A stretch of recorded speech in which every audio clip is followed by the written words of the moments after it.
Big Larry. They said, come on in here, Big Larry. We need you to shoot the ball, Big Larry. Hey, man, they say this was the best era in basketball history, man.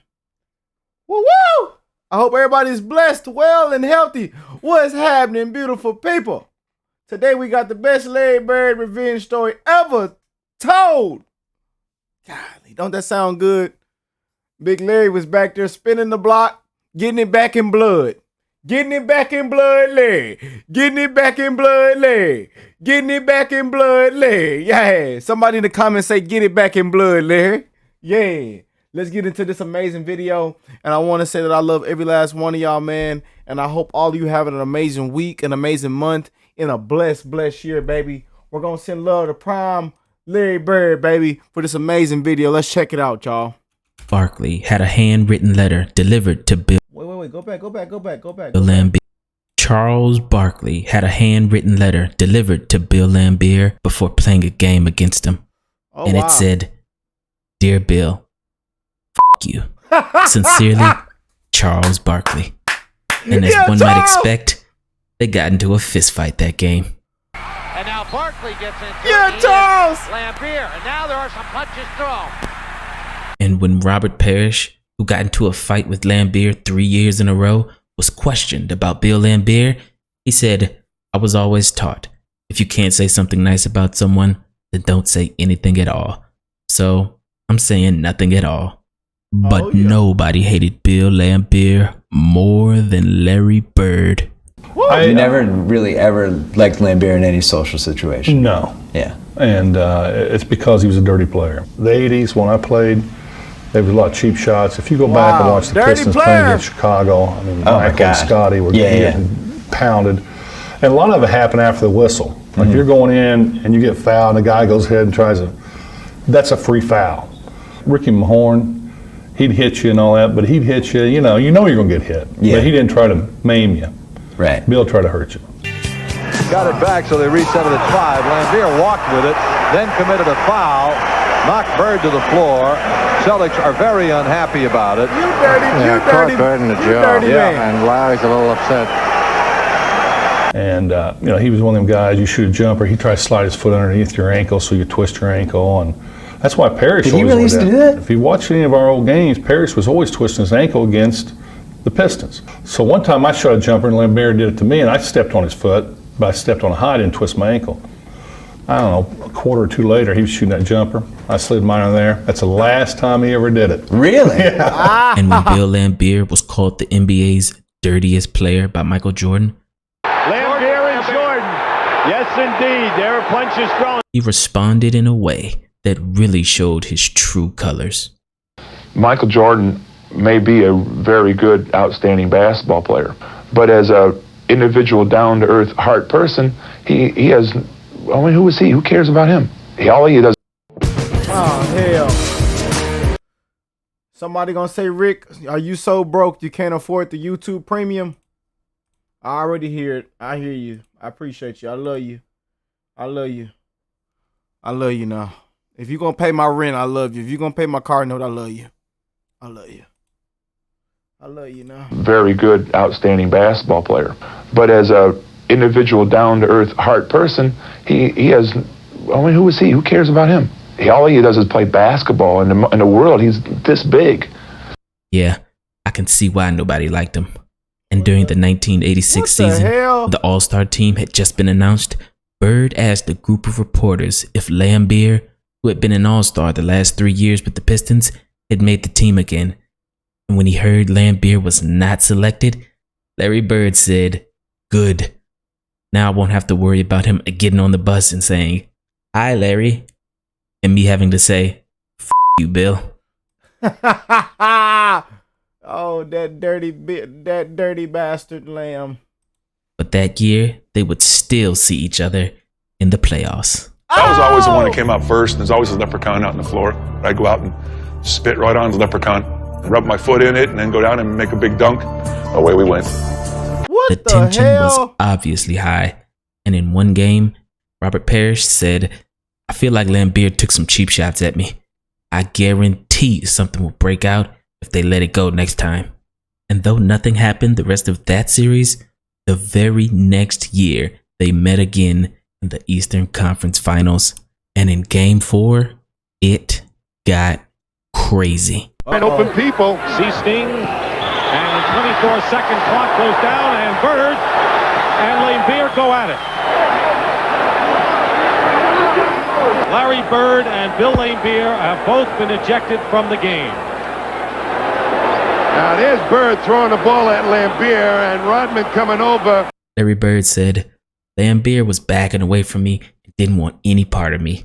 I wish they would have cleared the court for about 15 minutes and just let us go at each other. Wow. And Bill Laimbeer, in classic Bill Laimbeer fashion, he said, I didn't do a thing.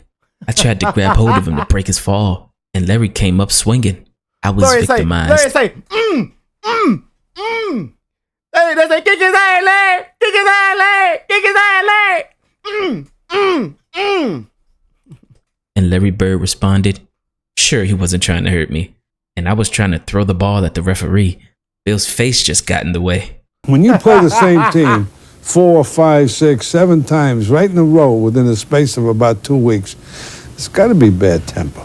Our ball club, I always feel, were retaliators, not instigators. And I think the other team, like Detroit, they are the instigators.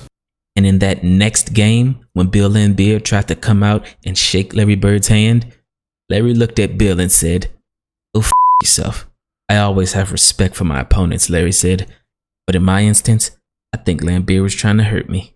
So in Game 5, the Celtics got their revenge. Yeah, Larry! I was at the game, and the crowd just had so much hatred for Laimbeer for that game. I've never been in any sort of a sporting event where the crowd hated a player that much. Wow. Wow. My gosh, man. And I still am convinced to this day that the crowd convinced Parish to punch him in the second quarter. Oh, no question. Very gingerly tried to shoot that shot. Nice play by Darren Day. It doesn't fall. The tip by Parish. He can't get it to fall, and Parish takes Laimbeer to the ground with a right forearm. Well, they had said it was only a matter of time till somebody did this. Laimbeer. He had it coming. Bro, y'all see the crowd? They like, hell yeah. Hit him again. That's, yeah. He had it coming. Because you watch the replay and it was like barely he did anything. It could have happened 2 plays before. The cameras just got the part where Robert got mad, see? But nobody saw Laimbeer's elbow that hit him in the neck, right by the Adam's apple. And all he did was react because people are sick and tired of this guy with the baby face, putting his hands up all the time. Who, me? Meanwhile, he'll sucker punch you, he'll do everything in the game. So as I said once before, it couldn't happen to a nicer guy. Yeah, I was kind of looking over my shoulder, Max. I thought I was going to get sucker punches, to be honest. In the heat of the battle, we exchanged a few unpleasantries, then a few elbows that passed between us, and then I just lost a throwing punches. So I couldn't believe I lost my composure like that. That was the first time ever. This play epitomized 80s basketball because not only did this flurry of punches result in no ejections and no technicals, but they didn't even call a foul. That's what I'm talking about. They just kept playing. Kept playing. Larry Bird called kept playing. Get it back in blood. You got to get it back in blood, baby. You know what I'm saying? We got to go swinging and knocking somebody out. You want to be a dirty player? You got to take them dirty. You got to, hey, we got to go to jail today. Yeah, man.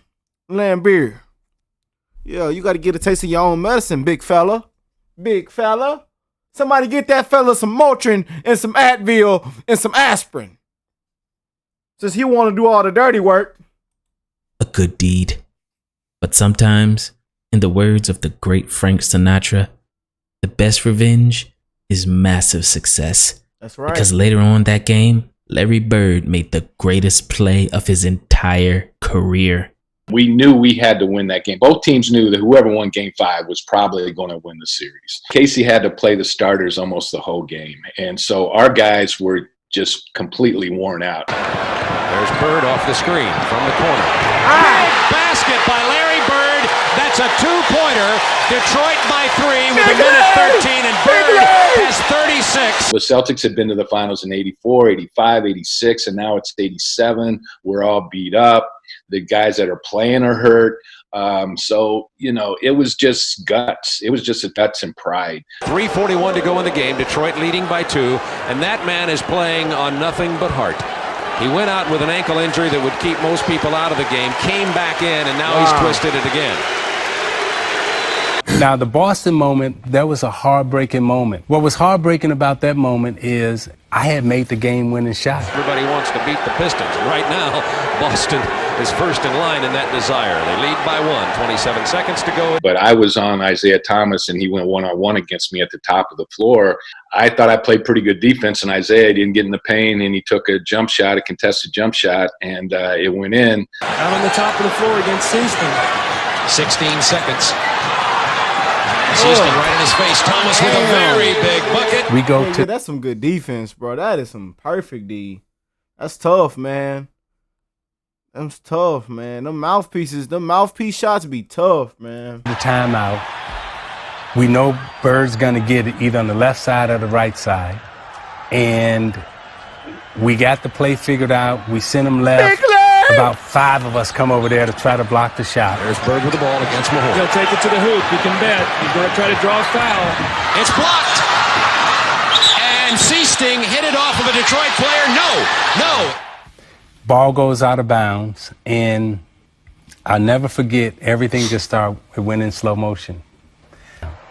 So I run over. We look at the bench, no timeout, nothing. So I run over and I grab the ball. Detroit should have called a timeout, Brian, because they had a timeout left. They could advance the ball down to the other end of the floor. There's a shot somewhere. There's a photo that I saw that Chuck Daly is standing by their bench with his hands up, calling timeout. Isaiah, I remember to this day, he's standing there like this to the referee. Give me the ball, give me the ball, give me the ball. So I grabbed the ball from the referee. Laimbeer's a good foul shooter. I never had taken the ball out. That wasn't my thing, right? I throw it up. Bird sneaks in. I didn't even see him. Bird was moving right when he was inbounding the pass. And when you look at it from a couple different film angles, I mean, he threw it right to him on the move. And I had my back to where he was stealing the ball. So when I turned around, I was probably more shocked than anybody in the whole stadium that Bird had the ball in his hands. And this is probably one of the most incredible plays that's ever happened against me and that probably I've ever witnessed. From an athletic standpoint, 2 people being in sync and just Bird just playing every second. And that's what the Celtics taught us. Wow. To play every second, not to play 47 and a half minutes, but to play a full 48. And he had a smirk on it. He knew the game was over, and he almost had a smile on his face when they gave him the ball, and he did not see Bird at all. But the thing I remember the most is that Joker. A short drive from Houston. Come on now. It's getting good now. This is the out of bounds line. That Joker caught the ball, and in my mind, I'm like, okay, he going out of bounds. That dude did this, like a ballerina, right? And if you go back and you watch the play, that dude is on his toes. The baseline is right up under his toes. And in my mind, he must have stood there for about 5 seconds because everything was going in slow motion in my mind, right? And it's like, damn, how you doing that? And then DJ, out of nowhere, right? Right. They are so in tune. They are so in sync. He catches Bird hits him. He catches the basketball, lay it up. Now there's a steal by Bird. Underneath the DJ, lays it in. Right at 1 second left. What a play by Bird. That's crazy. I'm walking to the huddle, and as I come back out of the huddle, right, we try to take the ball out of bounds or whatever. Larry walks by and he goes, wow. Winks at me, right? I'm like, ah. The Celtics won that series in 7 games. And when Bill Laimbeer tried to shake Larry Bird's hand again, Larry just ignored it and walked straight through it. Larry Bird said,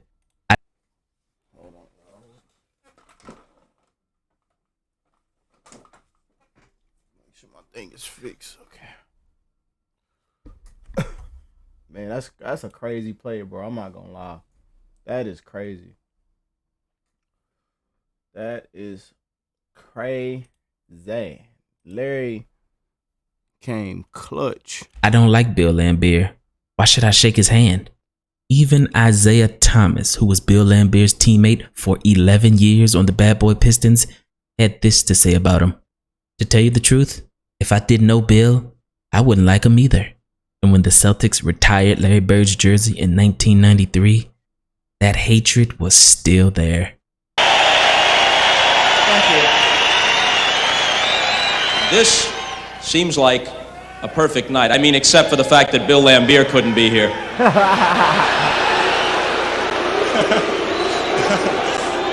What would you tell him if he was? We would probably hang him up with my my number. Because back in the day, the animosity was not for show. Ridiculous, man. When they hated each other, they really hated each other. And it didn't stop when they retired. They were enemies for life. I hate Larry Bird, but I respect the hell out of that man. I respect Isaiah Thomas's talent, no matter how much I hate him. Yeah, I respect his game.